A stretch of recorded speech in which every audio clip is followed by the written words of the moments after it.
thank you very much, Mr. Gupta. My name is Shubir. I am not an expert in environmental studies.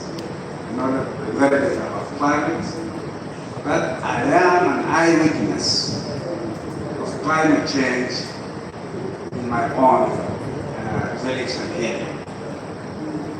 I was born in an area where we used to have thick plantation coverage and a lot of wildlife. Today we have none of that as a result of desertification. We were forced to leave that area, either to the cities, look for petty jobs, or migrate with whatever left of our livestock southward, and that resulted in frictions within the host communities. And part of what you hear about the war in Darfur is actually attributable to climate change. Those lands being affected by desertification drought were forced to move south to other areas. And that resulted in friction in local communities and led to tribal wars and also creation of many, which resulted in some sort of revolution. So that's one of our biggest enemies. While suffering drought and desertification in some part of our country, we are also suffering floods, flash floods in other parts of the country. The country is huge, it's close to 2 million square kilometers. So we have different types of weather from from north to south. So we have floods. We actually it's a frequent annual flood in Sudan, and we always complain of floods, look for relief for people. That results in displacement of many, and not only that, but also we lose a lot of cultivated land to floods. That's one of Sudan's big areas. Then we have a human-made problem, which is what we call it artisan mining. Right now, close to 2 million Sudanese are involved in artisan mining. And for them to start gold, they use toxic materials like mercury, like cyanide, and that results in polluting the water, creating a lot of problems for the population. So we need to find a way. Unfortunately, we were not able to stop that. One, because these over 2 million people are supporting so many families. I'm going to stop you there. Okay. Because I'm going to come back to you. Okay. What we've heard so far is, Sita, can I come to you and welcome to the panel? And the reason I'm coming to you, apart from the fact that you bring some gender diversity to this platform, which is much in Indonesia, and Indonesia is another country which has some particularly special challenges with the environment and is suffering the impact of it. Am I right? Some of it has been man-made, because if it's wrong, it can't be woman-made, so it's man-made, not necessarily. But more importantly, can you tell your audience a little bit of the impact of the climate damage in Indonesia and what the government is doing about it? Just a quick flavor. We'll come back to it. Thank you very much. So, as you all know, Indonesia is an archipelago country, right, consisting of at least 17,000 islands, right? So you can imagine the impact of climate change will directly hit some of our islands. It has affected the agriculture, flooding, and all the area in Indonesia. According to one of the estimates, it could cost us nearly 50 trillion US dollar until 2050 to actually do the transition, right? The adaptation. Currently, the adaptation was actually mostly financed by the government. So fiscal cover around 60% of the financing of the Indonesia climate action. But as we all know that, this morning we had a meeting with the Coalition of Finance Ministers of Climate Action. Indonesia is one of the co-chairs.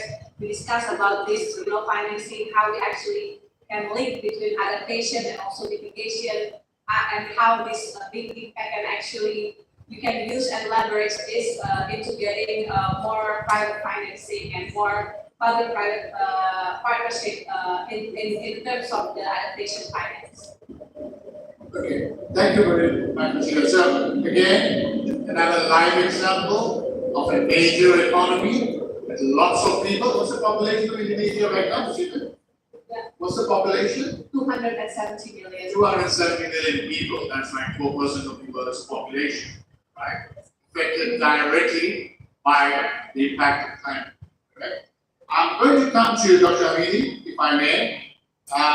You are the head of the Arab Monetary Fund, perhaps one of the richest monetary institutions in the world, and you certainly have the capacity, and I'm pretty sure the willingness to do something about what's happening in your part of the world. Please tell the audience a little bit about the impact of climate change and how are you addressing the anxieties and the worries and the vulnerabilities. 3 minutes, sir. Thank you very much, and Assalamu alaikum to start with, and very good evening to all of you. Let me welcome everybody here in Egypt, and I hope you enjoy this beautiful piece of this beautiful country. Finance, no matter how much you have, is always limited, and I think we should go to implementation with whatever you have. So if you wait for the finance to be there, then you will not be able to achieve anything. Now, I believe we should look at this issue of climate change at a holistic approach. And therefore, we should deal with the climate change issues in the context of the sustainable development. Sustainability is extremely important, and we should look at sustainability in a very comprehensive way, a macro level, which would include social, economic, environment. So no country, no individual, no group should be left behind. And it is an agenda if we want to achieve the positive impact on people and on planet. We should pay attention to everything we do should be sustainable. Let us pay attention to adaptation. I think it's very important, not for mitigation. This requires there's no doubt, and adequate finance. Even though in the last 10 years there was a doubling of finance for vulnerable communities, however, that's not enough. We need more financing, and we need to pay a lot of attention to low income and vulnerable countries. And Sudan is an example, and we have here His Excellency the Minister of what has happened to his beautiful country. And therefore, the needed finance for vulnerables could reach about 600 billion a year by 2030. Therefore, let us work from now in order to be able to reduce the requirements of finance. Otherwise, we are going to have more challenges going ahead. Thank you. Dr. Hamidi, you made a very profound comment. How much you have is never enough. So if we are going to combat the climate challenge, we are actually talking also about lifestyle choices, about changing the way we live. And I'm going to come to this. If you allow me to go to Dr. Chandra, the African Union Commissioner for Economic Development. One of his jobs is to look after 1.5 billion people. So it's not a very hard job that he has. Because Africa is home to 1.5 billion people almost, and Africa is ravaged is the right word, with the impact of climate change, and at a very basic human level, people's food, access to food, people's food itself in terms of growing, people's ability to travel, people's ability to live under proper shelter, people's ability to have medical treatment when they need it, all of it on a direct basis is being affected. Am I right with each other? Have I taken the leaf out of your speech already? Over to you, sir. Tell us what's happening in Africa. Well, I think the questions that happen in Africa.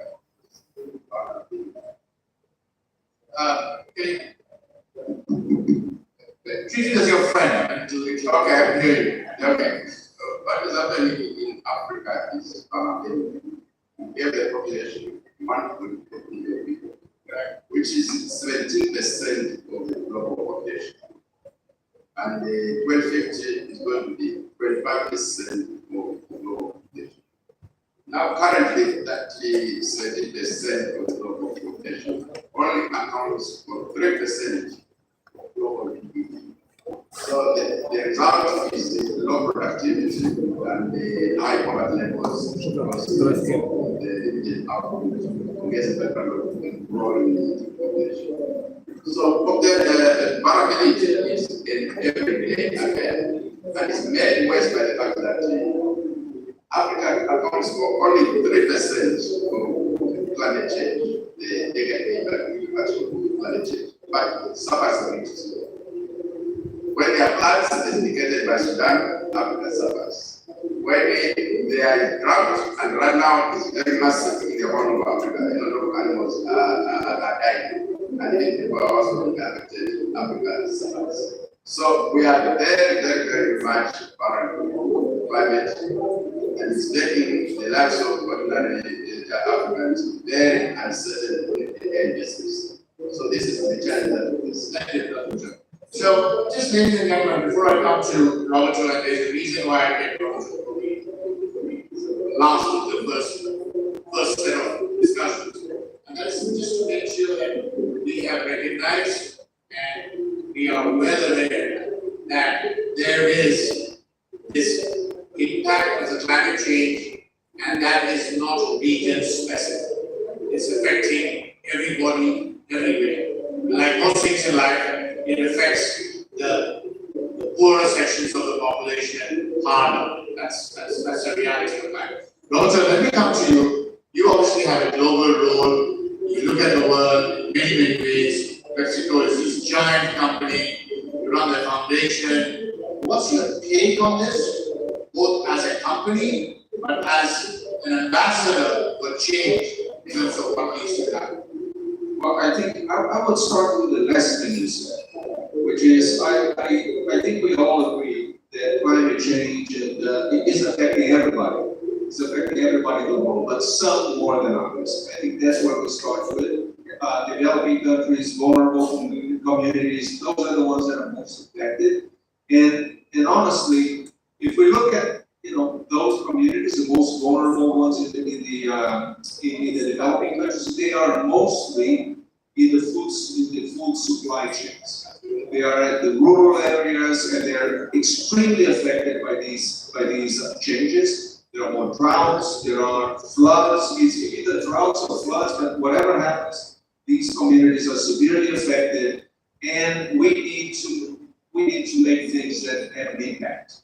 And there is no government out there, no company out there, no civil society organization out there that alone can do the trick. The only way that we do this is if we do it together. I think that's where the private sector comes into play. 25% of global emissions who are affecting climate change, who are provoking all these disasters, come from land use. And we can make a change.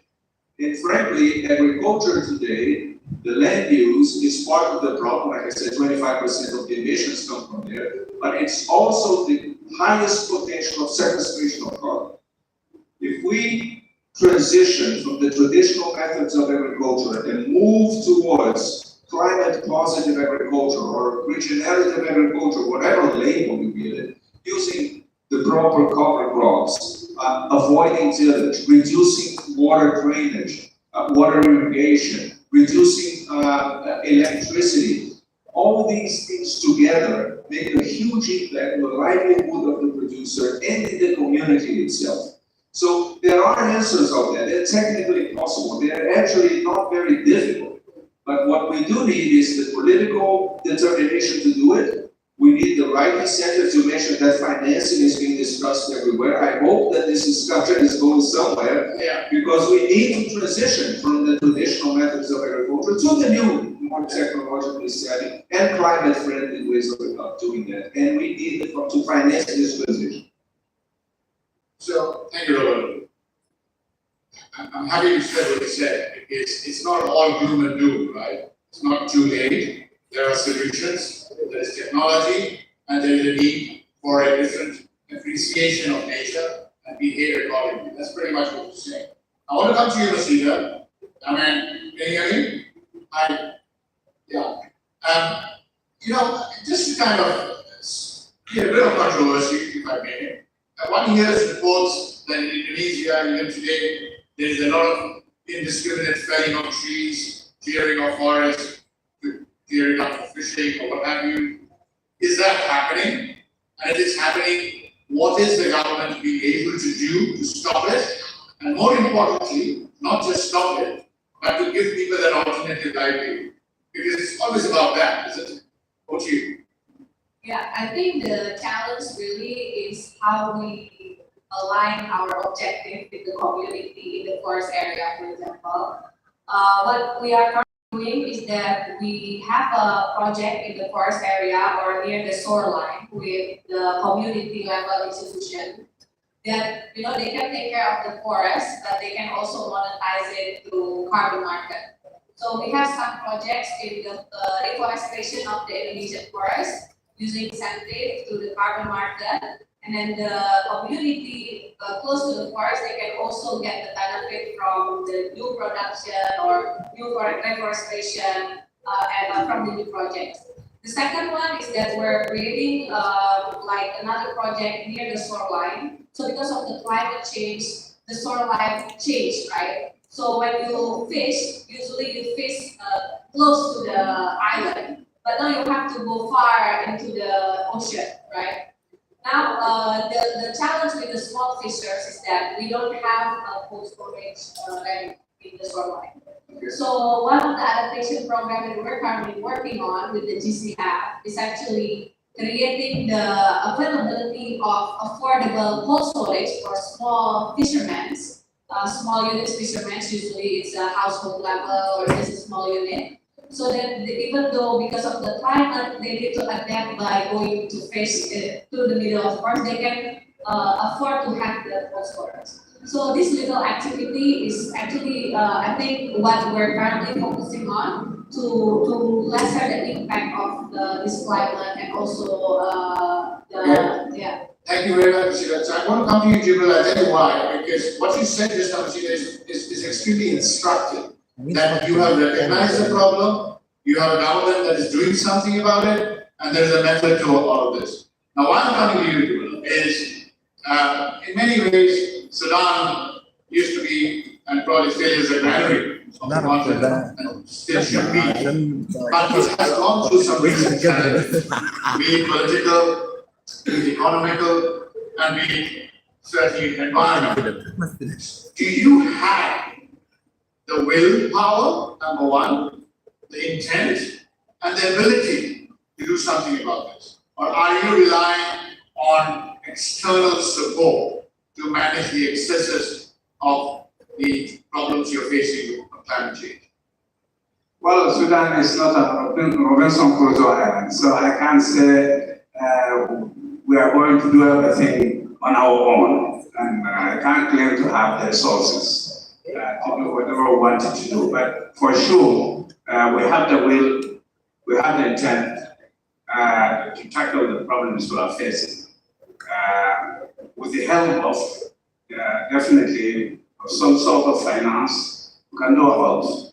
So actually, the will is not enough. You need to be faced with floods and so on. So actually, we need that. Thank you. So that allows me to come to Dr. Hamid. I mean, you did say that money is never enough, but we also need money helps, right?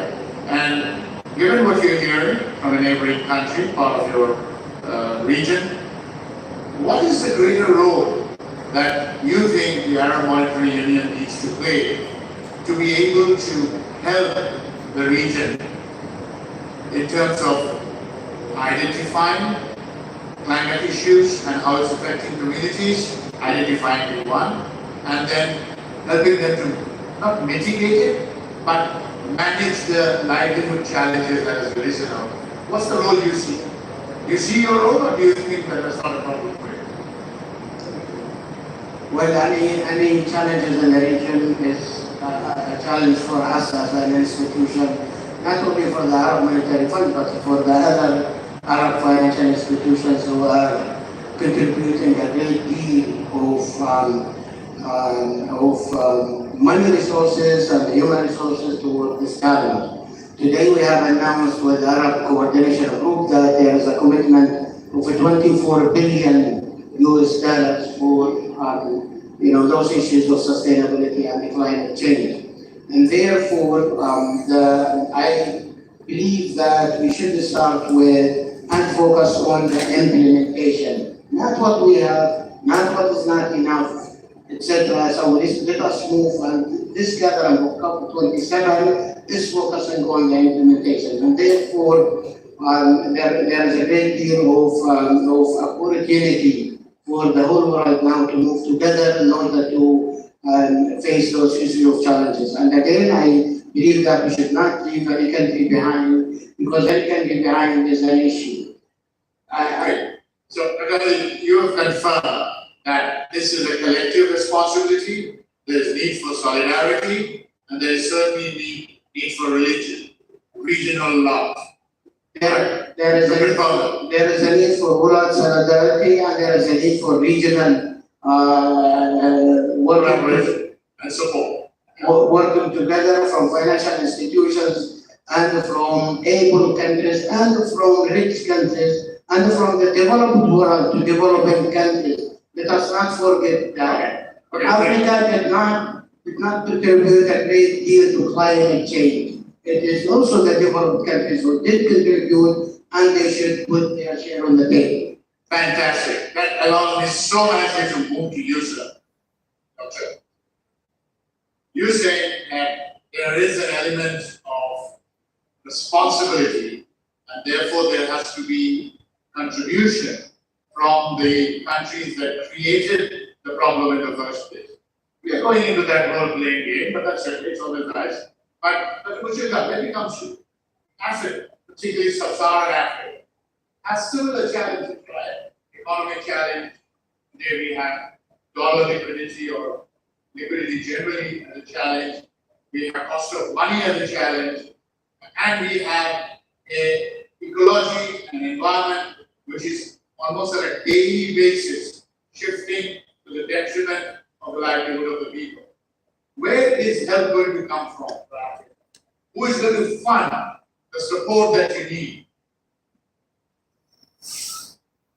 When you look at the group of leaders, when they realize that we may not get to the money, and we industrialize the figures that is coming out, I think we also have to study that between now and 2050, Africa will need about $2 trillion to be carbonized. The question is where that money will come from. And if there are heaps and heaps of amounts that are expected, electricity, a lot of dollars are needed to ensure that 100% of Africans have access to electricity. 970 million Africans have access to safe water, that's money. So the focus now should be on domestic resource mobilization. We are coming up with a very, very aggressive program of domestic resource mobilization. Anchored, we are coming up with a very, very ambitious program of domestic resource mobilization. Anchored on improving tax administration and eliminating illicit financial flows. Illicit financial flows, that's about $997 billion annually. If we can curtail the illicit financial flows, we'll be able to improve the domestic resource mobilization. What is tearing us in the face is that aid as we do it is more or less coming to an end. Africa has to learn to move African aid to the left. Thank you. Dr. Jamil, what you essentially said is that if deliverance is not going to come from outside, it has to come from within, correct? And self-reliance is the way to go. I like that, I hear that, but I also know the amount you quoted, a couple of $1 trillion. So as much as you have the will, the intent, and certainly the desire to make things happen, I think there is a capacity issue. Allows me to come to you, Robert. In your foundation hat, and also the hat generally that I'm sure you wear, in terms of the point that Dr. Abidi made about the responsibility aspect of the nations that lit the fire. What do you think we can do to help the more vulnerable developing parts of the world? How do we do it? First of all, you have to have the right diagnosis, right? What are you going to spend the money on? What are you going to apply your resources to? Where are you going to make the investments? We are convinced as a food and beverage company that regenerative agriculture is a big part of it. So instead of introducing 25% of global emissions in the world, we can be net positive. We can be taking away carbon. And that is to the benefit of the most vulnerable communities. Why is that? Because regenerative agriculture is not only about absorbing carbon, it's also about increasing the fertility of the soil. It's spending less money on fertilizers, is spending less water to irrigate your crops. It's about making more money and more means of subsistence for the farmer and for the community. So it's a win for everyone. Now, the problem is that you have a hard time convincing the farmer to move in that direction because there are investments to be made. Overall, in 3 or 4 years' time, they will see the difference. They will be spending less on fertilizers. They will be spending less on water, less on energy. They'll be making more money. But at the end of the day, they need to make those investments. And that's where the institutions that we have here in this panel can help. Not only them, governments can help too. Governments can introduce the right policies. Billions are spent on subsidies all over the world today. Let's spend it wisely. Let's spend it on the things that make a difference. Help farmers move in that direction. Dr. Abid, stop here. They will ask you a follow-up question. You are saying, I'm going to put it in a spot. You are saying that there is ways of making sure this doesn't happen again in terms of methods used, responsibilities applied, etc.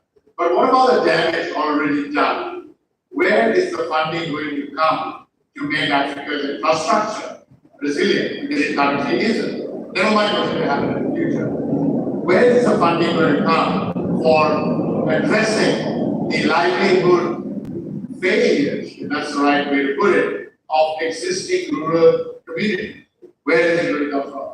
It's not going to come from one place only. Okay, tell us where is it going to come from? Yeah, it's going to come from everyone. It's going to come from companies. Who is everyone?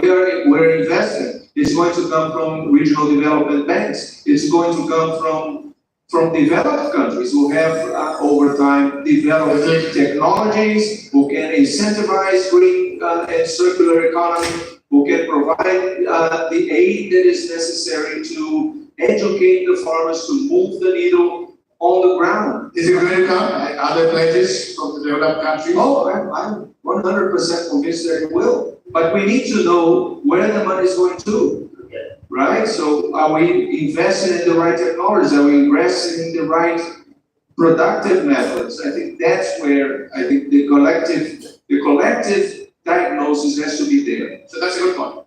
That the diagnosis has to be there so that the efforts can be pointed and therefore effective. That's what you said. That kind of brings me to the last round, and we've got 10 minutes to go. See, I want to come to you. A lot of the work that Indonesia is doing, is it looking at the region when it looks at climate mitigation and climate resiliency and addressing the vulnerability factor? Or are you looking at it very, very inwardly and domestically? Number one question. And secondly, what has been the role of the international community in funding some of these programs that you referred to?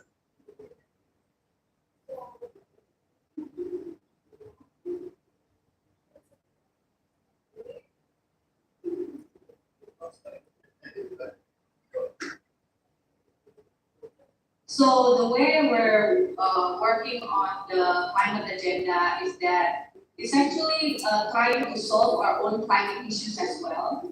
But at the same time, we're looking at the region as a whole. So for example, we're working on an energy transition mechanism right now. We have a challenge in our energy. We don't have an undersupply of energy. In fact, we have an oversupply of almost 40% in the main island.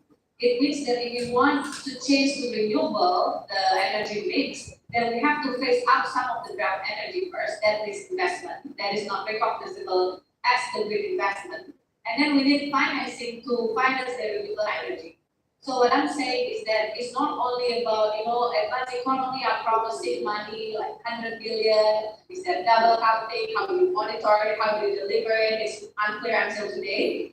The issue is that how you create an ecosystem of policy, right? You have regulation intact, you have institution, you have the incentives aligned with the population. For example, like I'm telling you, the forestation and the coastline story, and then also later in the energy transition mechanism, people who will be affected, the worker in that plant, for example. So there's a lot of stakeholders even within the internal government. On top of that, you still have subsidy for energy, for example, and you kind of want to cushion the population from the increasing inflation, so that during the pandemic recovery, the monetary side doesn't have to put the brake too fast if you have like a really high inflation rate. So in Indonesia, we're trying to balance all of that objective domestically, but also your second question on the role of international. On the energy transition mechanism, we get a consortium of financing to finance up to 4.8 billion of our transition in the format of blended financing between concessional fund and also private fund. But also there's a private sectors coming into our sovereign wealth fund in the transition. So it's a matter of how you create the project that is bankable. So you need to put some de-risking instrument and mechanism in there from the fiscal or concessional fund. Once it's bankable, then it's easier for us to be able to crowd in private investment. So otherwise, we will just point fingers, oh, advanced economy, have you pledged, or emerging economy, have you prepared the projects, and it's a never-ending cycle. I love that. I love that. That it's not about blame, it's about diagnosing, as you said, is that finding projects that is structured in a blended way so that there is ultimately a commercial return attached to it. And that's how it's going to be executed the fund, sustainable, right? Because otherwise we'll just go around in circles. Thank you for that insight. Dr. Gibran, one question to you, sir.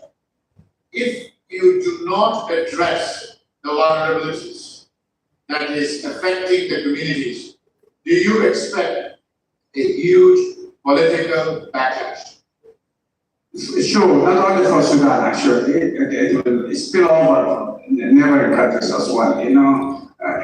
As I said, for example, the certification leads and floods as well leads to displacement. This displacement is not only internal displacement, but it leads to external migration. It leads to human trafficking. For example, from the droughts in Somalia and the Horn of Africa, people have to look for a better life in Europe, then they have to find a way to go all the way through Sudan. So unless you tackle these small problems, they become much complicated. So what you're saying is that if you don't tackle it, unfortunately it looks like we are tackling it, not enough maybe, but there are mechanisms, there are case studies, and there are protocols around which it is being tackled. That's a good thing. The bad thing is, if it's not tackled, we are going to see some very serious unintended consequences. Brings me to you, Dr. Abedi. In your region, given like other developing countries, huge number of young people, livelihoods, etc. affected, what is the political agenda that is backing the climate agenda to make sure that these people are protected and given alternative ways of living? What's happening there? Thank you very much. I think this is an important question of vulnerable communities and young people. The young people in our region constitutes about 60% or 65% of the population. And therefore, it's when we are addressing the climate change, it's extremely critical.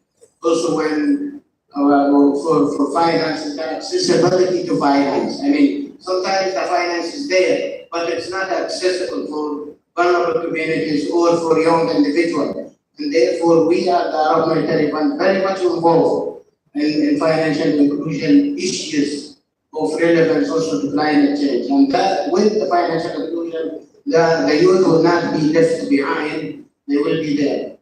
I think also in every challenge there is an opportunity for the private sector. I think we have to create this opportunity for the private sector.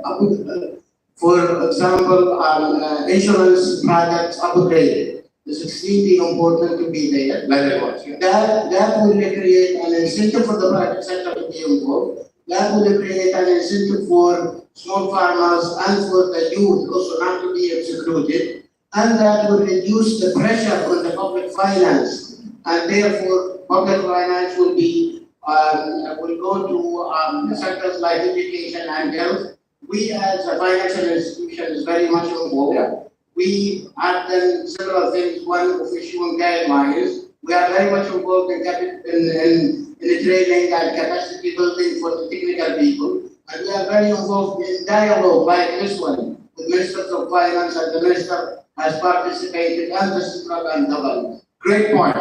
Don't crowd the public sector. Find a way for the private sector capital to come. Create commercial viability. Use blended finance, and you have the solution. Correct? Dr. Mushumber, you got 2 minutes, and then I'll come to Robert and conclude. In African countries, are you seeing the domestic financial sector, the African multilaterals working constructively towards dealing with this problem? Well, yeah. And you can criticize me, I'm part of that system. I know, because we are memorandum of understanding financing cooperation. Whenever we've got emergencies, we have mobilized Pan-African financial institutions, the African Development Bank, the African Export Bank, the African Insurance Agency, the African Financing Corporation, among others, and they have responded their work. Now, one of the issues that is going to face us, and the Africa want to really contribute, is to really reduce environmental costs by way of transporting commodities. So we are going to promote localized production, starting with the minerals. The director responsible for mineral development is here. We have what we call strategic and green minerals. Our plan is that we should do value addition at source so that we contribute to employment utilization. And we hope that that can be broadened and we need the stakeholder base. So the African financial institutions are very active. Of course, sometimes there are issues of risk, and that's one of the issues that we're going to have next year. We're going to mobilize all African financial institutions, including the sovereign wealth funds, the pension funds, and the mutual funds, to really come together so that we really say what are the perceptions about risk in Africa. Are they real or they are not real? So that we improve the investment climate across Africa. Thank you, Dr. Mushumber. The vote of confidence has been given. You are saying that African institutions are working with you, private sector capital is looking at it, and producing and manufacturing at source is a great way of reducing impact on the climate, etc. Thank you for that. Roberto, you have the last word, whatever you want to call it. Please give us hope. Give us hope. Yeah, let me finish with this. We cannot wait any longer. We talked about diagnosis, we talked about blended financing, we talked about government policies, we cannot wait for all that to align before we begin to do things. It has to be done now. So companies like PepsiCo, I'm traveling within the US and outside in the world, everywhere I go. I go to farms, I talk to farmers. We try to identify what's happening on the ground, because whatever the solution is, it's not going to be one recipe fits all. What works in Sudan is not going to work in Indonesia, or it's not going to work in Brazil. It's going to be different. It's going to be very local. And we all have the duty to begin to understand what needs to be done and act immediately. Because when governments, when financial institutions, they see the solutions, when they see that it's working on the ground, I have zero doubts that they're going to be engaged and they will begin to enable with policies and mobilize the financing that is necessary. But we need to do it now. Thank you. We can't wait for the perfect solution. We can't wait for over-engineering the solutions. We got to start now. That's the lesson. Thank you very much. And guys, the other message I was going to give you is